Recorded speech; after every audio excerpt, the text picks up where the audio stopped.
In today's video, I'm going to teach you how to use HubSpot CRM 2025 step by step. By the end, you'll have a clean, working CRM that captures leads, tracks deals, and keeps follow-ups on schedule without overwhelming you. Start by heading to the HubSpot website, creating an account with your email, and verifying it. During setup, add your business name, website, and industry. These details help HubSpot tailor defaults and make reports more meaningful later, so keep them accurate. If you're unsure, you can always adjust them in settings. Once you're in, take a quick tour of the dashboard. The main tabs you'll use most are contacts, sales, marketing, and automation. Don't try to master everything at once. Focus on the essentials you need this week, then expand as you get comfortable.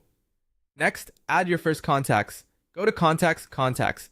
You can add a single contact manually, import a CSV if you're migrating from a spreadsheet, or capture new leads via forms later. At a minimum, include name, email, and phone. Clean data saves headaches, so watch for duplicates and correct formatting.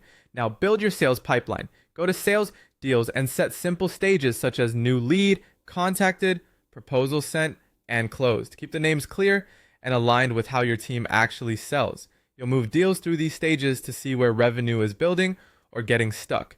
Inside each contact or deal, start tracking activities.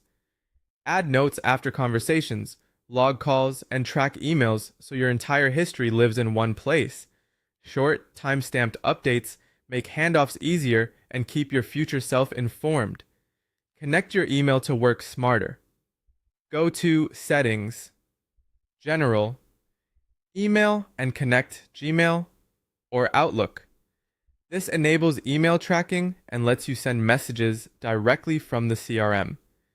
Use your business inbox and choose whether to log and track by default based on your organization's policy. Create a simple form to capture leads. Go to Marketing, Forms, build a short form, and add it to your website or social profiles. New submissions automatically create contacts, keeping everything centralized. Ask only for what you truly need and include consent where required. Set up basic automation. Go to Automation, Workflows. Start with a welcome email for new contacts and an assigned task for a timely follow-up. Test before turning it on to ensure the right contacts get the right actions. Use tasks to stay on top of follow-ups. In tasks, set reminders and schedule calls so nothing slips through.